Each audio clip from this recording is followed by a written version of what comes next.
What's going on, ladies and gentlemen? I hope you're having a wonderful weekend. Today, we're going to talk about technical analysis. I'm going to go over the 3 technicals that I think are the most important, or the ones that I use. Now, this is important because if you know me, you know I am not a technical trader. You could say that my style is more based upon price action, news, fundamentals, a lot of stuff, but there is a lot of really momentum news, and even they've been doing a lot of research lately. In this last 6 months of the market, news has been driving the markets and increasing volatility and price movement a lot more, but that's not always the situation. I wish it was like that over the last, decade or so that I've been trading, but it hasn't been. This is just a unique time, but now there is technical. So again, me being not being a technical trader, I usually tell people you don't need it. It does not mean I disagree with it. I just don't use it, but I also want people not to be discouraged or think that they have to learn this and have to learn that to be a good trader. Honestly, if you want to be successful at trading, investing, all you need is a little bit of common sense and a lot of hard work. Easier said than done, though. So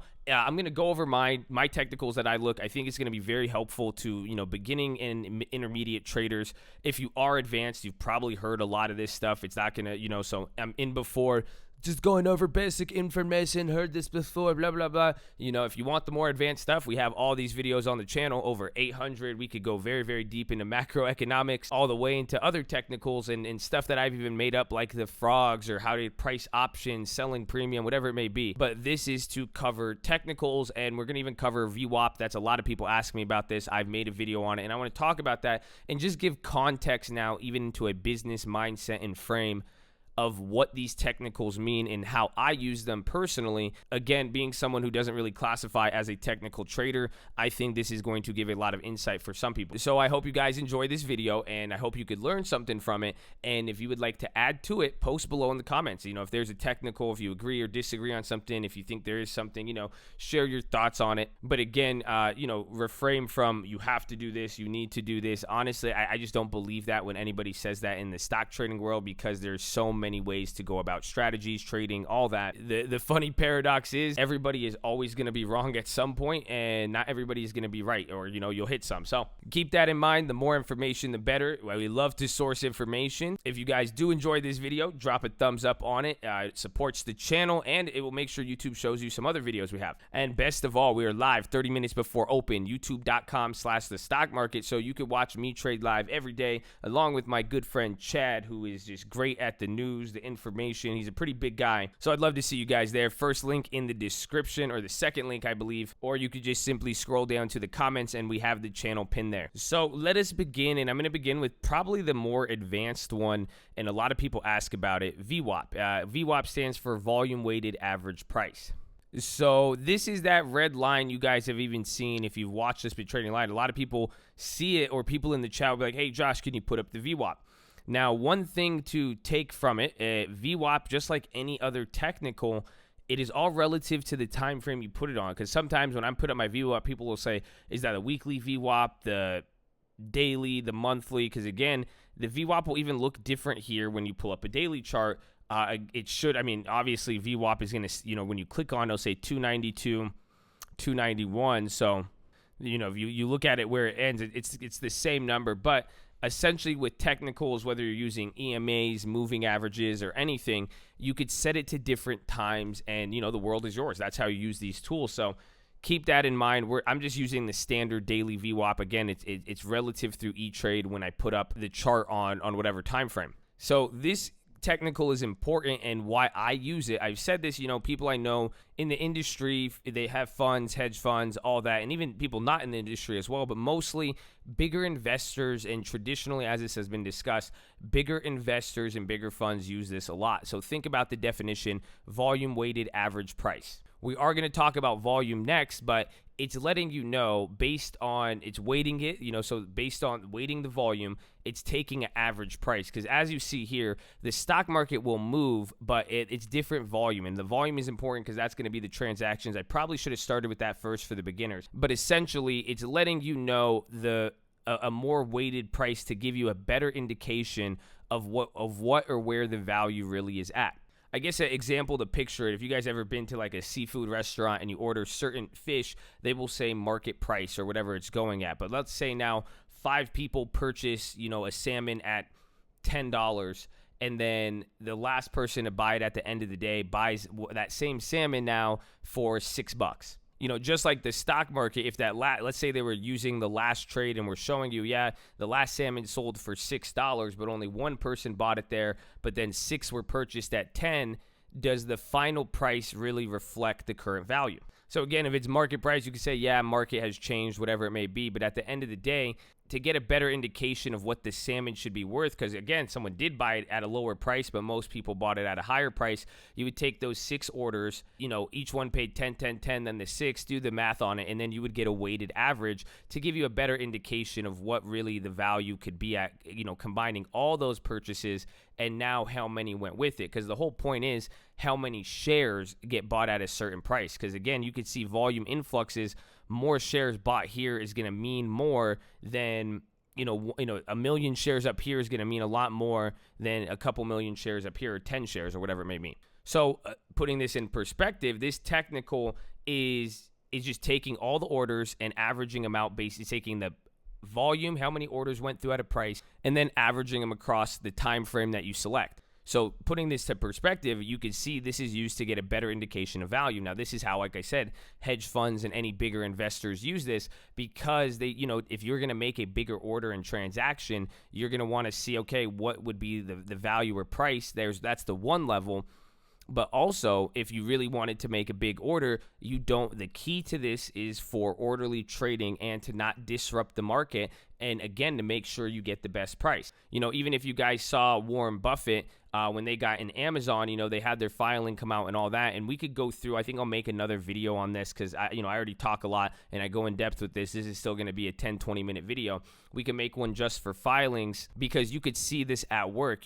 When any big company or anybody takes a large stake in a company, they don't just buy it all at one price. Pretty much they'll say, we were buying Amazon between these ranges over the last month, because they're usually playing around VWAP. And again, I have the S&P up here. You could do the same with Amazon and whatever it may be. But the whole point is, they use the VWAP, and they use the VWAP as entry and exit points to both buy and sell. Because now imagine somebody, if it's a low float stock, whatever, but you want to put $1 billion into a company, if you just buy it at once, it's going to, send the volume rising, and then depending on what you buy and how many, it could create a big pop. So it could actually, in the process of you buying a lot, if you do all of your orders on at once, you could either raise or lower the market, even if you're selling. So the whole point is to be able to get the best price and to not disrupt the market, and kind of do so at a natural price that isn't going to set any, anomalies or set anything off. So typically these funds, they use the volume weighted average to either enter and exit at the same time. So I use this a lot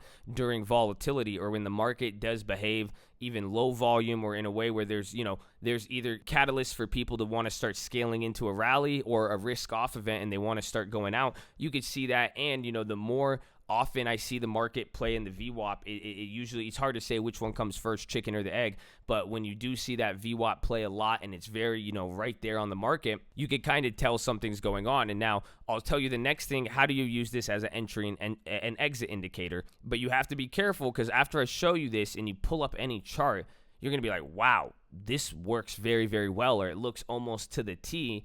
But you have to understand, as a technical, it keeps changing. And I think Amazon would be a good example here. But as far as that enter and exit point, the key with the VWAP is it's simply telling you, if the stock is trading below VWAP, it is technically undervalued. That's a good point to enter. Most people, you want to set your entries below VWAP, and then now when it hits VWAP, you either exit, or that's where, again, the stock could trade above VWAP. Again, that's where you have to realize it's weighting all the averages, so it's moving a lot slower. And really, they say if it's above VWAP, that means it's overvalued. And again, you don't know how long it'll stay under or overvalued. That should be either a time to sell, or again, let's say the stock is very, very bullish and it's going up, you would want to buy the dip when it comes back to VWAP. So I'll pull up like the 3 days, because you could see it happen a few times. And again, this is just the nature of technicals, where and again, this is how I use it. You guys use it as freely as you want. When I'm looking at it, I understand that they're going to be lagging and it's going to jump all over the place. I kind of use VWAP mostly intraday, and again, related to certain events where I know it's going to have more of an impact. But you're seeing here, at one point the VWAP on Amazon is 1908. But what happens, the stock is selling off below. So technically, below VWAP, it's undervalued. This is where if anybody wants to buy in or short, they're going to wait till it touches the VWAP. And what happens? It drops, but then as it's dropping, the VWAP comes lower with it. It bounces up, and that, again, look at the VWAP, it still kind of levels out because it's a weighted average. And again, different volume and different prices. That's why it's giving us more meaning. But it comes up towards the VWAP, it never touches it, comes back down again, and then finally it bounces back up, over time as the weighted average is changing and steadying through the day with more transactions. It touches the VWAP, drops again, right again below VWAP, and comes down. But you see, this is where the volume weighted average is, and what happens? It gaps up and stays there. And now what happens in the morning? It's now above VWAP, it's going up, it comes down here. Do you buy the dip? Or again, if it starts falling under there, it'll give you another indicator. But like I'm saying, when you're watching this intraday, this is constantly going to be changing, so it's a lot easier to look in hindsight. But come on stream, you'll see this. It could get very difficult trying to enter and exit because it could just be all over the place. There's no real rule that says it has to do this. It's just saying if it does this, you kind of get more information. So again, it stayed above VWAP the whole day, overvalued. It finally comes out there, drops below, but stays there, comes up a little bit, drops below, and then now every time it kind of gets up there, shows a little weakness. But here, even towards the end of the day, the VWAP was staying there. So even though the market was dropping based on the low volume, the VWAP didn't really drop as much. And then it kind of makes that rally. Then it goes above VWAP. Same thing happens in the morning, and you see that interplay. But even to this last day here, just like that day right on the beginning, you see the whole point. When it's coming up to VWAP, it was here. This is either a good buy point if you think it's going to go up, or if you think it's going to come down, you continue to short it. But the whole point is now, look at the divergence here. The VWAP is still pretty high, but the stock starts selling off. So tomorrow it could come back up here, but in general, it doesn't have to, because if it continues to sell off, the VWAP will just keep coming lower. But think about the extended period of time it stayed below VWAP. That means it's undervalued. Technically, you say, okay, maybe I should buy the dip, but it never really came up there. So you could just see kind of how that works. But hopefully that gives you guys some insight into that. I think it's a cool technical to know. I actually use it here and there, so it's pretty cool. But just like anything else, be careful. A little bit of common sense could go a long way. These are tools to help supplement information, but don't make it an information overload and, act on rules or stuff that you're not really too familiar with, or just for the sake of acting on the rule. So now let's move to my favorite technical. I would say probably the most used, and it's again related to VWAP, but volume. Now there's two levels of it. One, it's volume itself, but the technical that I use is average volume. So you come here, you could go, studies, and a lot of platforms have this, get an average volume line, or even any metrics that's telling you the average volume, because pretty much volume is the orders coming through. So somebody buys one share, they trade one share, that is one volume. Even if that same person sells the share, let's say now you bought one share, volume is, and again, volume resets every single day. So when you see here, this is GLD's volume. It says 709,000. That was from Friday. So on Monday morning, it's going to start at 0. The minute one share gets traded, the volume goes to 1. So even if that same person sells the share back and they day trade it, somebody buys it again, the volume goes to 2. So even though that same person buying and selling, it's counting there, because every time, even if you sell it, there's somebody buying it. So this is showing you really how I've always kept it simple. It's supply and demand. Supply and demand affects price. The thing with the stock market, most of the time supply is fixed. The share structures don't change. There could be caveats, shorting, stuff like that. But for the most part, I visualize it as demand. And just like the candle bars, if you ever see red and green, you'll see the same thing on the volume. And as it pertains to volume, anything on any of these charts, whether it's change, close, high, or anything, if the thing is red, if the candle or the volume bar is red, that means it's a lower price than the time period before it. If it's green, it's a higher price. So look, and why you need to make a clear distinction of that, because volume is increasing. So volume is high, but if it's red, you don't say, oh, well, red volume means lower volume. No, it means more transactions, more demand came through. But why was it red? Because the average of those prices, more of the transactions came through, at a lower price than the period before it. So now we're on a 1 minute chart, so that's relative to 1 minute. So you guys see all the red and green candles. You switch this to a 60 minute, it looks a lot different and you get a whole different story. Honestly, it's actually the same data, but it's represented visually. But you could see here now on a 60 minute, this candle closes green. That means the price that it closed at here was higher than, it's going to close here at the top of the candle. That was higher than the 60 minutes, the hour before it. So now you could see here, although price was there higher, what is the volume saying? It's saying, 132,000 shares came in at that hour, but compared to the last hour, the average price was lower. So even though this is closing green, the candle's saying at the end of the hour, the price was up above that last one. But you could even see here, it's literally almost exactly the same. It shows up as green, but the volume's telling you more transactions came in at an average lower price. So now here, the next hour, it turns green again. It's less volume, but it's green. So even though less trades came in, it closed at a higher price, and you're getting to understand more shares were traded at a higher price. So supply and demand. And now you could even tie that into VWAP. You can see how this is kind of all relating. It's how much volume and demand came in, at what price did they pay for it, but then how it comes through as a time frame. So I always say volume, and you could see it because this even, why to show the importance, volume changes throughout the day and it represents different activity. Just like that example with the fish, just because people buy at a certain time, it doesn't reflect the whole bigger picture. If you look at one time period, it could really skew the results. The best example I give to explain this is IHOP. I'm sure all of you guys have been to IHOP or Denny's. Imagine, you were looking to buy a IHOP and you were evaluating it and you walked into that business at 1 p.m., 2 p.m. on a Wednesday. Chances are that the restaurant is not going to really be popping. If you know anything about IHOP and Denny's, if I told you what about a weekend morning and really, really late at night when everybody's hammered and they're the only places that people need to go eat, the traffic is out the door. There's a reason these companies have been around for a long time. Everybody likes the International House of Pancakes too. But think about it. In the mornings, there's more people and more rush. And then even at the late nights, that every business or at any time, you're getting an idea of seasonality or periods where there's just more or less activity.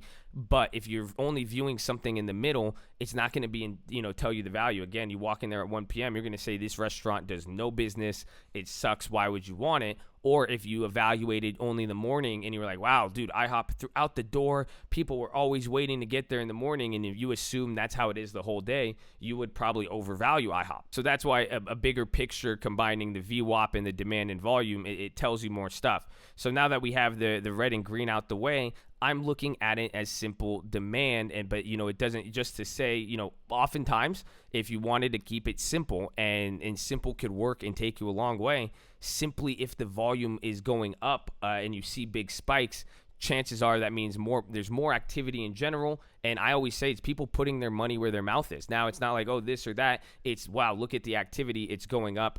There's a reason, why throughout the middle of the day, especially, are people running into IHOP. There must be something there. That's the simple way, but sometimes, it's easy to get false signals. This was a big volume bar, but it didn't really lead to a rip. Whereas as it starts coming up here, these volume bars did lead to a rip. And, the same thing with the sell-off. You'll start to see right before it breaks, the volume is big. And you could use that on a very simple level, but understand it will give you a lot of false positives. But when you put it into the bigger picture with your other strategies, and then again, if you could interpret the news and you're able to see throughout the day, it could really become valuable information. So the whole point I like to do is look at the average volume, because now with that little pink line here, this is showing you average volume. So let's show it to like 10 minutes. Now you could really see, okay, this is comparing, I believe this is the 10-day volume is where it's getting the average. But I love E-Trade for this. You could go it on any time frame and it's going to adjust. But essentially, seeing this come in, although the volume bar is increasing and it looks like high volume, the question I want to ask, is it above average, and how much above average is it? Because when it does start to get above average, that starts to become indicative of stuff. And that's why, too, you'll start to see the bigger it moves up above, the more telling it is. So now here's the next thing. When I'm intraday looking at plays, when we see all these crazy pops, which are the ones I act on right away? This kind of has to do with velocity. And again, you've heard me even say with Boeing, this or that, it's dropping. And again, that's why I'm curious, hey, it drops, $4 in 2 minutes. That has a lot of importance. But again, if it's met with a lot of people now doing the same thing, and that's high demand, and it's showing you the demand is at a lower price and people are selling to protect their best interest, it gives you more of an indicator. But the key you want to watch for is abnormal volume. So you could probably go on the daily chart. It's a lot on the daily chart. You could see it, but again, throughout the day, you might not see it till the end of the day. And you'll notice when there is above average volume and it is abnormal. And what I mean by that is usually comparing it to a 100-day period or 1 year. If you see the longer the time frame and the bigger the volume move, the more telling of a move that is, because it is truly abnormal. It's why is there more demand? And then again, it's important to get the price. Demand is important, but 38 million shares here or 34 million shares at 50% lower is almost the same thing as, this is 4 million, but let's say it was like 15 or 20 million at, 20, 30% higher, 50, whatever you want to call it. That's still, it's telling you more ideas. That's the volume weighted average, or you could even call it dollar volume. So what I look for is historically abnormal volume. Those are usually the best indicators. So if I'm looking at it intraday, throughout the day, a quick check I could do, volume pops up, I'll look on the 14 days. So you see even here, that was one at close, but during the day when we caught, some of these moves, this was right below close. You could have saw that had big velocity, a big drop in a short amount of time.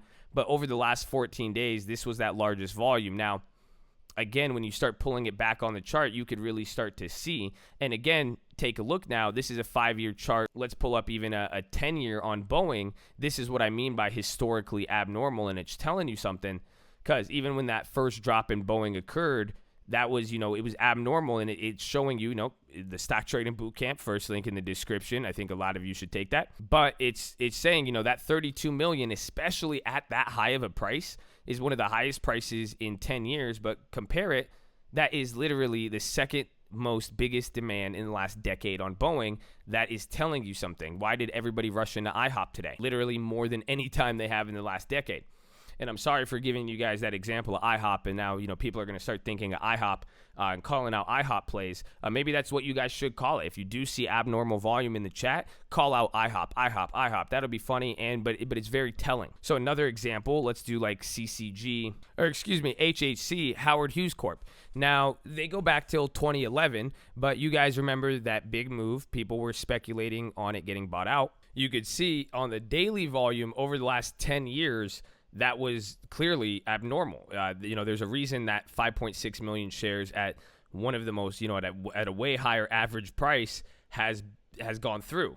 That is giving you a more telling indicator. But now even better, the day that it occurred, you could see, because now this was that Thursday, but this is where I'm saying you could use the 14-day indicator, and when it's truly abnormal, it is going to look like this, because it's literally saying in the last 2 weeks, even if you wanted to put up, again, if you could get further than that, even on the 20 days, again, even the daily chart alone, and you could have used the daily to go back 200 days or longer. You could even put up the 1 year at the time, because throughout the day, when that rumor already came out, more volume was traded already. The daily would have showed you such a high amount. You would have even already seen it was abnormal straight from the morning and been able to say, wow, even in the last 1 year, no amount of transactions has gone through at this, even if even at the price, and then the price was going up, but even if it was low, it was still very telling. So even if you wanted to use the 14-day on the minute chart, and the 1 minute chart is very telling for this, because then you're like, that's the biggest instant move in the last 14 days. So if you could go longer and your platform lets you, it's a lot more telling. So there's that part, and it's easy to chase these sometimes, because if you spot abnormal volume, think about it. Demand just went historic. Again, historical demand and volume coming in. If you're able to catch that early on, guess what? Once everybody realizes IHOP is open and they're giving away free pancakes or whatever it may be that's causing this, if you recognize it and you get first in line, you could let it do its work. And, that's what happened but again, you never know how much. And the key is the minute that demand stops, just because everybody wants it, think about Yeezys. Those are, Yeezys used to go for like 10, 20 grand for some pairs. And even I'm disappointed. I had a pair of like $1,500 Yeezys, and understand I would never pay that much. I get them on retail. Shout out the plug, baby. But they're $200 now. You could still get them. The frozen yellows. It's because demand falls off. Eventually, when demand stops, that it won't continue that, and that was the issue. I was scared of that with Howard Hughes. getting the play. And eventually, even though the demand was high, it was kind of high at this level. And now if you started to see demand go even more crazier, that's what it started to do. It would have been good. But now notice the next day, demand is still historically crazy. It's still continuing on, but it wasn't as much as the first day. You're starting to see the demand die off and set this new level. So that's a quick rundown of volume. But again, that little trick with abnormal activity. So if you made it this far, there you go, baby. Start calling out some IHOPs. And then lastly, the only other technical is that I use is support and resistance. So again, kind of a lot of the technicals I use that I've showed you guys so far are really kind of more related to price action. So again, you can see how it mixes in with the day trading to a degree, but support and resistance. And now the thing about it, I'm saying I think support and resistance does mean something, but it's how you view it. I simply view it in relation to this IHOP example, but even VWAP, I like to see where it's getting support because it's just showing you on a broader level what people were willing to pay and where you're seeing the market kind of hold its pricing, because at the same time, considering how now volume and demand works, there is going to be fluctuations, but when you could see equilibrium. And that's the key to look for, is not only support and resistance, but where does it set equilibrium based on the time frame. Again, you put 2 years, 1 year, 30 days, 50 days, you could see the top to bottom of the range, and you could figure out the equilibrium. Even just looking at it, cut it in the middle, you could kind of see, and now look how prices have behaved. You're seeing it kind of trade around there. There's that, and that's why, too, at certain levels, what you really want to see, and that's where it gets important, and again, you can interpret these always at different levels, it is how support and resistance acts. That's what I look for, is to make sure support is acting like support and resistance is acting like resistance. When it does or doesn't, it's very telling, and then now factored in with volume, news, and all that, you could get a little bit more insight. So that's why with these, and again, lately, we've been seeing from that first drop, and the market did price something, because all throughout the year from these events, and that's why I related, the certain event could give you an idea of what the market thinks on a range and pricing. You could see why ever since the trade war, rate hikes, and all that, there's different levels it's gone up and where the market has set equilibrium. And that's why, too, at these levels, every time we're here, we're getting, different levels of support and resistance there when it acts like it and not, and at every other level. But the key, watch how it acts at support, and then the longer it's there, it's telling you, and equilibrium. So that one's very simple. Best of all, though, I want to hear your guys' feedback, and come on stream Monday and let's talk about this. And if you guys do see this, now you guys can get more insight to what I'm looking at. I've been doing this for so long. I'm processing these quickly, and where it has helped me, just be, if this is the first time learning about this for you guys, if it's one of the few things don't make it the only thing you're applying, or at the very least, understand with anything statistical or literally technical, there is margins of error, and again, there's even sample sizes and all that. So sample size is even related to volume and volume weighted average. So hopefully this gives you guys some insights. Take it slow, and I just encourage you to observe and see how this plays out, and observe many, many instances. So get you a large sample size, because sometimes you'll see support and resistance act, and you're like, wow, this could work. VWAP did this and that. But, if you only seen it for a week, understand, the markets have been around that longer than that. It may do something for 2 weeks, and then another 2 weeks will give you the result. But if you're acting on it too soon or too late, it's going to be different. But give it time, give it sample sizes. Every stock is going to act differently. Every strategy is going to be different. Nobody knows what's going to happen in the market. There's no such thing as predicting this and that. Even if when you watch my watch list videos, I've discussed this, I'm not really predicting. I come up with my theories. I'm ready to adapt. This is what I'm expecting. But I'm also, having contingency plans to move around. And if something happens that I expect, great. And if it doesn't, awesome too, because then it gives me more information to act on something else. But what I mean in all of this is there's always going to be other factors, different events, different stocks. Some things are going to be more important at one time period than the other. So it's all how you play it, and then put all of this together to get a full circle picture of it, if that's the way to put it. But I love you guys. I hope you have a wonderful weekend. Drop your thumbs up. Make sure you were subscribed. Check out the other videos. And I better see you on stream. Let's go!